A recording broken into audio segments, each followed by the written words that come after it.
Ever looked in the mirror and wondered, do I even matter? I have. I've stood there right in the middle of the wreckage of my own dreams, feeling like the world would be better off if I just disappeared. But then, one day, something happened. One single event pulled me out of the darkness. And it changed everything. I used to believe my worth was measured by my achievements. By how many people I could keep happy. And when it all came crashing down, I thought there was nothing left in me worth keeping alive. That day, I had just lost the most important project of my career. A whole year of late nights. Of missed birthdays. Of skipping family dinners.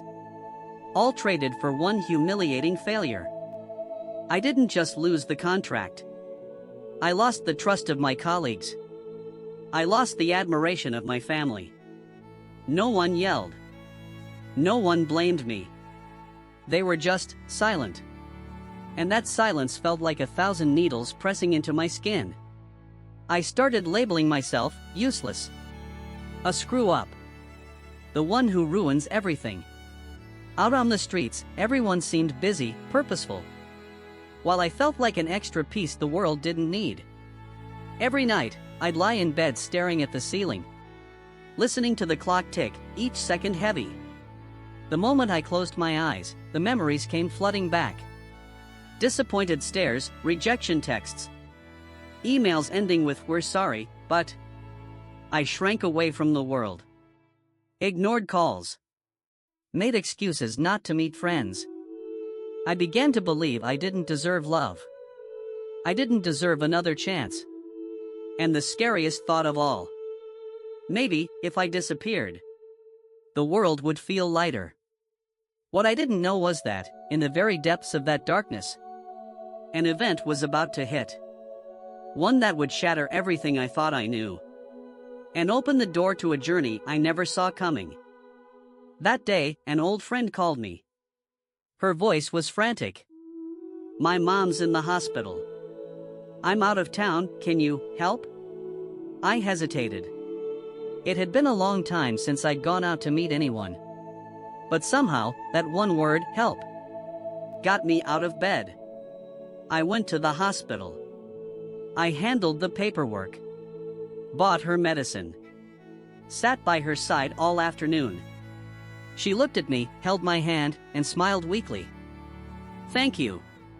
Without you, I wouldn't have known what to do." For the first time in months, I felt useful. Even if it was just for something small. After that day, I started picking up odd jobs for my neighbors. Dropping things off, watching their kids, fixing broken appliances. Not because I was trying to prove anything, but because I started wondering. Maybe my worth wasn't tied to big achievements after all. One evening, I stumbled into a community talk. The speaker was a man who had gone bankrupt twice and lost his family chasing his career. He said something that stopped me cold. "You don't have to be worthy to be loved. You are loved because you are you." That sentence cut straight through the thick armor I'd built over the years. I realized I had been living as if I needed to pay rent just to exist. And the rent was achievement, perfection, and making everyone happy. This journey wasn't glamorous. It was just a series of small steps. But each step pulled me further away from that dark pit of "I'm not enough." I began trying new things. Meeting new people. Each encounter, each story, felt like a puzzle piece. Helping me see a clearer picture of myself. Not perfect, but real. I don't know where I'm headed yet. But at least, I know I'm walking out of the dark. One cold winter morning, I got a text from the girl in the apartment next door. "Hey. I need your help. My cat's stuck on the roof." I ran over. The air was biting, the tiles slick with frost. I climbed over a few beams, stretching to grab the shivering little cat. When I finally placed it into her arms, I saw her eyes well up. "I don't know what I would have done without you." I froze, not because I had just done something huge, but because, in that moment, I realized I didn't need achievements, awards, or the approval of a crowd. I was just me, and I could still bring something good into the world. That night, I sat alone. I thought about all those months drowning in the feeling of being not enough. It had all come from a lie I'd been telling myself. That I only had value if I succeeded. If I was perfect. But now, I saw a string of small, ordinary moments. Moments where I could still give. Without meeting any qualification at all. I cried. Not because I was sad. But because I felt light. I understood something. A person's worth isn't granted by someone else. And it can't be stripped away by a single failure. It lives in every choice you make. Every ounce of love you offer. That night, I slept more peacefully than I had in years. No dreams of disappointed faces. No haunting rejection emails. Just a vision of myself walking down a road. Not straight, but full of light. I knew I had just stepped into a new chapter. And I'd come back. But I wouldn't be the same person anymore. I returned to my old office on a light, rainy afternoon. The moment I stepped through that door, my heart pounded in my chest. This was where I had fallen. Where I had walked away in silence, like a failure. Some colleagues looked surprised. A few smiled. Others just gave a small nod. I wasn't there to ask for my job back. Or to prove anything. I was there simply to say thank you. For the memories, both good and bad. That had become part of the journey that led me back to myself. I saw my old boss. He looked at me, a bit unsure, then reached out his hand. "You look different." I smiled. Because I'm no longer trying to be someone else. I also reconnected with friends I hadn't seen in a long time. We met at our usual coffee shop. Swapping stories about the years that had passed. Back then, I avoided them, afraid of the pity in their eyes. Not anymore. I told them about helping my neighbors. About the man's words at the community talk. About the cat on the roof. They listened. And they laughed, not because I was successful again. But because I had come back. This time, I didn't try to erase the past. I carried it with me like a gift. Proof that I had made it through the dark. I understood now.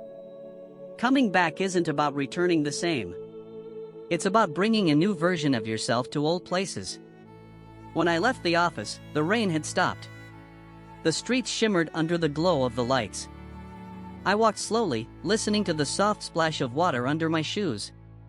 And for the first time in a long time, I didn't feel heavy when I thought about tomorrow. Since coming back, I've been living slower. Not out of fear of failure, but to truly feel every moment. I start my mornings by making a cup of coffee. Opening the window to let the sunlight pour in. Instead of rushing out the door like I used to. I still work. I still set goals. But I no longer see them as the sole measure of my worth. When I receive a compliment, I smile and accept it. When I hear criticism, I listen, then let it go. Refusing to let it become a verdict on my whole being. On weekend afternoons, I join the neighborhood volunteer group. Some days we hand out meals to the homeless. Other days, I read books to kids at the community center. Every time I look into the eyes of someone I've helped, I remember the days I was lost in darkness. And I realize I've become the person I once needed. I've also learned how to say no to things that drain me. In the past, I was afraid to refuse. Afraid of upsetting people, afraid of being left behind. Now I understand. Protecting my own energy is also a way of loving and respecting others. Of course, there are still moments when I feel I'm not good enough. But unlike before, I don't let those feelings consume me. I remind myself, my worth isn't in being enough or not enough. It's in continuing to live, to love, and to give. My life didn't become perfect after that journey. But it became more real. Lighter. Warmer. And looking back, I see that every loss, every pain I've endured, led me here. to a place where I can keep going. Not to prove I'm worthy, but simply because I already am. Now, when I walk down familiar streets, I no longer keep my head down to avoid people's eyes. I look up, take a deep breath, and feel my heart at peace. I've come to understand that being worthy was never a finish line to cross. It's something we're born with, sometimes hidden beneath failure, criticism, or our own self-doubt. If you're reading this and feeling like you're not enough, please believe me. You don't have to win any race to earn the right to exist. As long as you're here, as long as you can love, as long as you're willing to give, you have worth.